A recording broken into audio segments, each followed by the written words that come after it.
Hello everyone, কি খবৰ আপোনালোকৰ আশা কৰিছো আপোনালোক সকলোৰে ভাল আজি এটা বহুত স্পেশাল ভিডিও লৈ মই আপোনালোকৰ সন্মুখলৈ আহিছো আপোনালোকে হয়তো মোৰ পাৰ্সেলৰ ভিডিও বিলাক চাইছে আৰু মই দেখিছো যে আপোনালোক বহুতে মোৰ পাৰ্সেলৰ ভিডিও বিলাক বহুত মৰম দিছে যোৱাবাৰ মোৰ ঘৰৰ পৰা যেটো পাৰ্সেল পঠিয়াইছিল সেই পাৰ্সেলত আপোনালোকে হয়তো নটিস কৰিছে যে মোৰ মায়ে প্ৰটিন বাৰ বনাই দি পঠিয়াইছিলে সেই প্ৰটিন বাৰনো কেনেকৈ বনোৱা হয় সেইটো মই আপোনালোকক আজি ভিডিওটোৰ জৰিয়তে মানে দেখুৱাব বিচাৰিছো মই বনাব নাজানো প্ৰটিন বাৰ কিন্তু যোৱাবাৰ যিখিনি প্ৰটিন বাৰ মায়ে বনাই দি পঠিয়াইছিল সেইখিনি শেষ হোৱাৰ বাবে মই যে এবাৰ বিহুত ঘৰলৈ গৈছিলো তেতিয়া মায়ে মই থাকুনতে প্ৰটিন বাৰ আকৌ বনাইছিল সেই কাৰণে মায়ে বনোৱাৰ সময়তে মই ভাবিলো যে ভিডিও কৰি মই আপোনালোকৰ আগত এটো প্ৰেজেন্ট কৰিম যে কেনেদৰে ঘৰতে আপোনালোকে প্ৰটিন বাৰ তৈয়াৰ কৰিব পাৰে বজাৰতো বহুত ধৰণৰ প্ৰটিন বাৰ পোৱা যায় কিন্তু বজাৰত পোৱা প্ৰটিন বাৰ বিলাক শৰীৰৰ কাৰণে হয়তো ইমান উপকাৰী নহব পাৰে কাৰণ সেইবিলাকত প্ৰিজাৰ্ভেশ্যনৰ কাৰণে কিবা কিবি দিয়া থাকে তাৰ উপৰি তাত ফুড কালাৰ দিয়া থাকে আৰু এটা প্ৰটিন বাৰ কিনুনতে 100 টকা বা তাতকে বেছিও ল'ব পাৰে বজাৰৰ প্ৰটিন বাৰ খোৱাতকে মানে হেতু হেলথত এফেক্ট কৰে যিহেতু হেতু খোৱাতকে আপুনি ঘৰতে যদি ৰেডি কৰি লয় আপুনি ঘৰতে বহুত দিন প্ৰিজাৰ্ভ কৰি ৰাখিব পাৰে আৰু হেতু আপুনি দিনত দুটা তিনটা যিমান মন গলে যিমান মন যায় হিমান খালেও আপোনাৰ শৰীৰত এফেক্ট নকৰে একো গতিকে হেকাৰণে মই ভাবিলো ঘৰতে প্ৰটিন বাৰ কেনেকৈ ৰেডি কৰে সেইটো মই আপোনালোকক এই ভিডিওটোৰ জৰিয়তে দেখুৱাও আৰু মই আশা কৰিছো আপোনালোকে বহুত ভাল পাব ভিডিওটো গতিকে ভিডিওটো আহক ভিডিওটো আৰম্ভ কৰো আপোনালোকে স্কিপ নকৰাকৈ ভিডিওটো চাই যাব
যিহেতু ভিডিঅ'টো সম্পূৰ্ণ ষ্টেপ বাই ষ্টেপ দেখুৱাবলৈ চেষ্টা কৰিছোঁ তাৰ মাজতো যদি আপোনালোকে কিবা বুজি পোৱা নাই তেনেহ'লে আপোনালোকে মোক কমেণ্টত সুধিব পাৰিব মই যিমানখিনি পাৰোঁ আপোনালোকে যিখিনি বুজি পোৱা নাই সেইখিনি বুজাই দিবলৈ মই চেষ্টা কৰিম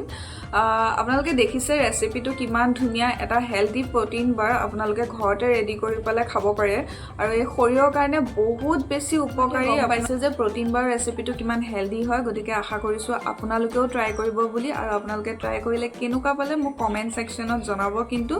আৰু এটা কথা যে প্ৰটিন বাৰবিট বনাওঁতে কিমান কি ইনগ্ৰেডিয়েণ্টছ কিমান পৰিমাণে ব্যৱহাৰ কৰা হৈছে সেইটো মই কমেণ্ট ছেকশ্যনত লিষ্টখন দি দিম যাতে আপোনালোকে বনাওঁতে কোনো ধৰণৰ অসুবিধা নহয় গতিকে আজিৰ ভিডিঅ'টো কেনেকুৱা পালে মোক জনাবলৈ নাপাহৰিব কিন্তু okay stay tune guys bye bye